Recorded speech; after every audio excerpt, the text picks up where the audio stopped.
Pada vlog kali ini saya mau membahas tentang cara jitu memulai bisnis properti tanpa modal.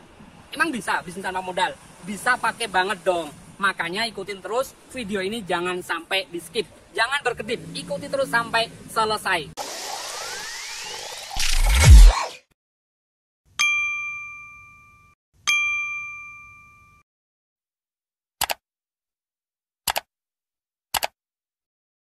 Buat kalian yang sudah klik dan nonton video saya, jangan lupa di like, share, komen, dan subscribe biar nggak ketinggalan konten-konten bermanfaat buat kalian.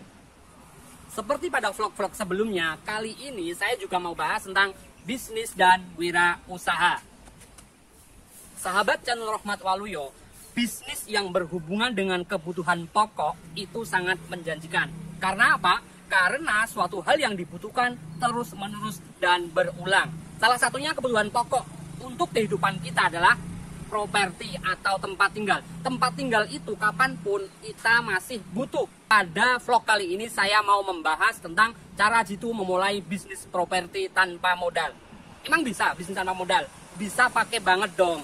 Makanya ikutin terus video ini, jangan sampai di skip. Jangan berkedip, ikuti terus sampai selesai. Karena kalau sampai berkedip, kalau sampai ketinggalan, nyesel. Banyak hal positif, banyak cara jitu untuk memulai bisnis properti tanpa modal.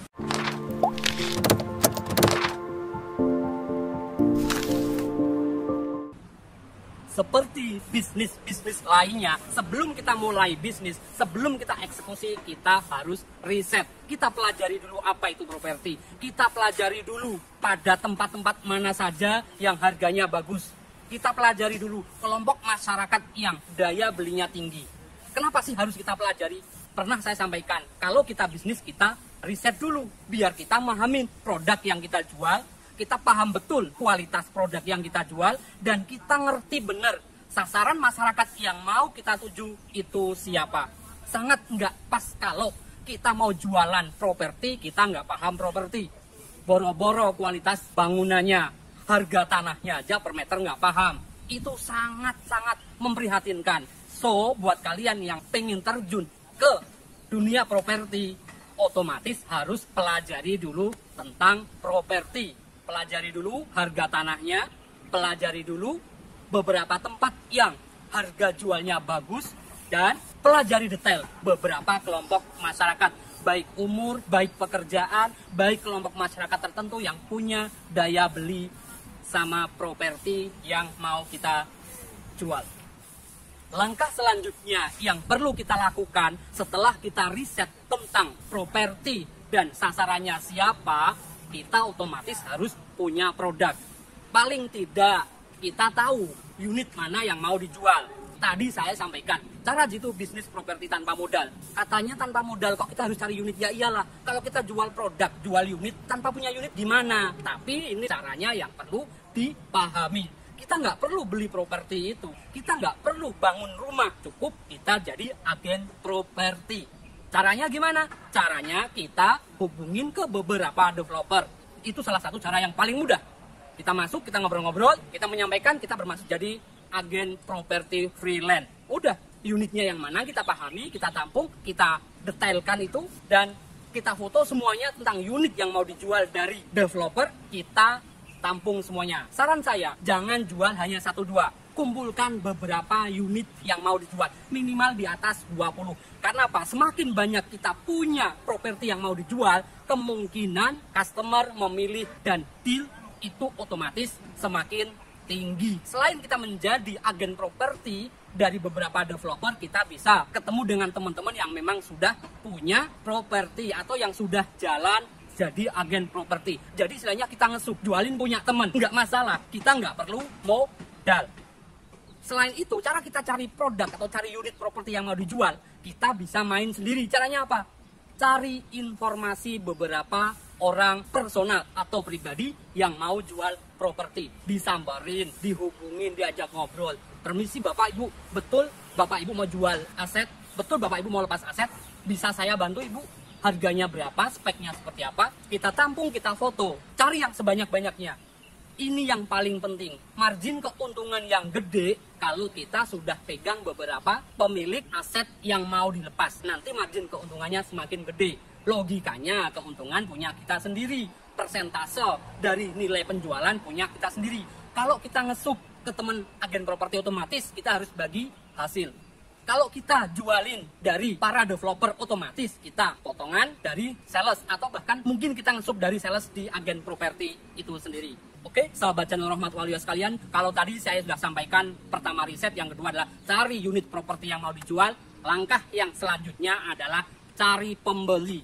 Kalau kita sudah paham betul properti, kalau kita sudah punya unit yang mau dijual, otomatis kita harus cari para pembeli. Ini penting banget, jaringan, lagi-lagi jaringan. Kita bisa memanfaatkan jaringan pertemanan. Kita perluas persahabatan kita saat nongkrong, saat santai, ketemu saudara, ngobrol. Nanti lambat laun orang bakalan tahu, oh si A ini jadi agen properti, punya beberapa unit properti yang nilai investasinya tinggi.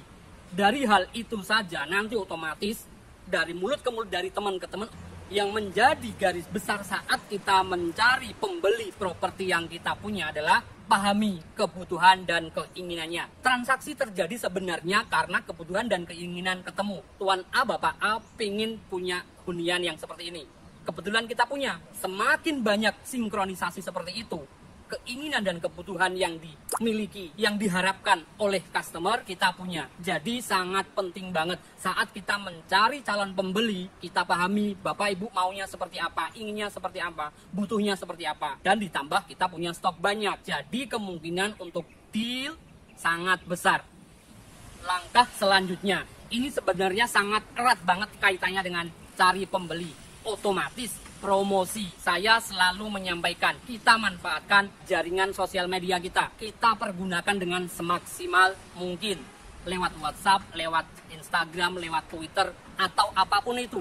Dimaksimalkan. Paling tidak di blow up. Bagaimana caranya biar orang itu tahu. Teman-teman kita yang nggak pernah ketemu, teman-teman kita yang di luar kota dimanapun tahu. Kalau kita menjadi agen properti. Kalau kita punya banyak stok properti yang dibutuhkan oleh masyarakat. Kalau perlu, semua lapisan masyarakat dari kelas bawah, kelas menengah, kelas atas, atau semua kebutuhan sampai gudang, sampai perkantoran, kalian harus punya. Nanti kemungkinan untuk dealnya sangat besar.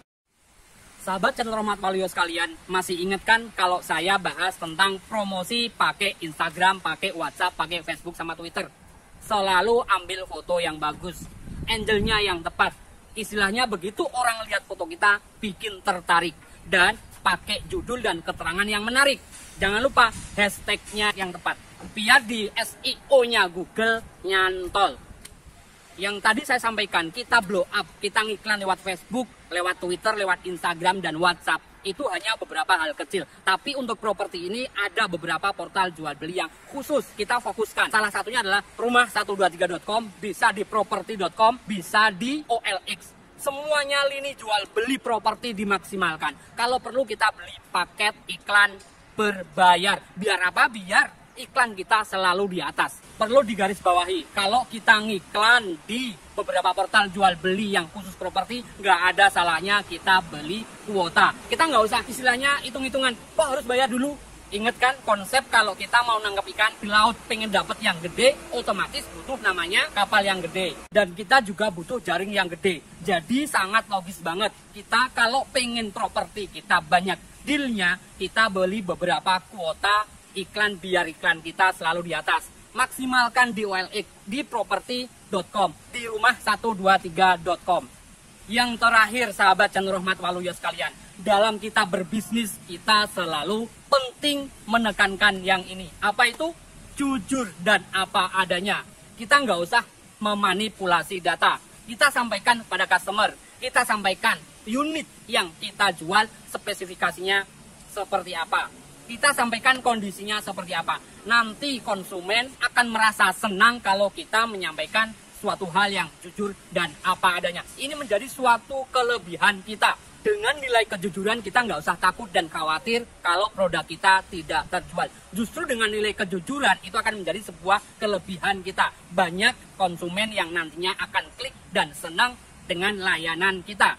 Menyampaikan dengan jujur dan apa adanya. Otomatis pada akhirnya kalau kepercayaan publik sudah banyak, efeknya banyak calon customer yang minta dicarikan unit properti yang dibutuhkan. Satu lagi nih sahabat channel Rohmat Waluyo sekalian, selain kita jujur dan apa adanya, yang penting adalah fast respon. Kita harus cepat. Sekarang zamannya serba cepat. Kita harus selalu merespon setiap pertanyaan, setiap DM, setiap WA dari calon customer. Cepat kita layani, cepat kita eksekusi, cepat selesai. Jangan biarkan setiap calon customer yang menanyakan terhadap kita perihal produk properti, perihal unit properti yang dibutuhkan, kita santai-santai. Ayo cepat direspon.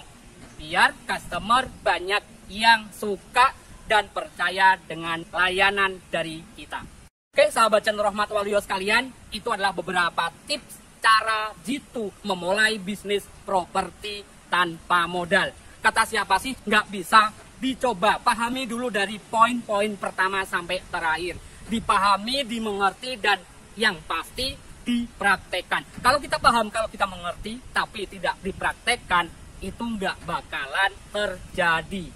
Oke, sahabat channel Rohmat Waluyo sekalian, terima kasih yang sudah menyaksikan video saya sampai selesai. Jangan lupa di like, comment, share, dan subscribe, biar nggak ketinggalan konten-konten bermanfaat tentang bisnis dan wirausaha dari channel Rohmat Waluyo. Kalau kalian punya unek-unek, kalau kalian pengen bahas suatu hal yang berhubungan dengan bisnis dan usaha kecil, silahkan komen-komen aja di bawah atau DM di Facebook @rohmatwaluyo, Instagram @rohmatwaluyo, Twitter @rohmatwaluyo. Yuk pastikan kita selalu terhubung dengan channel Rohmat Waluyo. Kita berbagi inspirasi tentang wirausaha dan bisnis. Tetap semangat dan selalu optimis. Dalam keadaan apapun, kita selalu optimis. Di balik kesusahan pasti akan ada kemudahan. Oke, see you next time.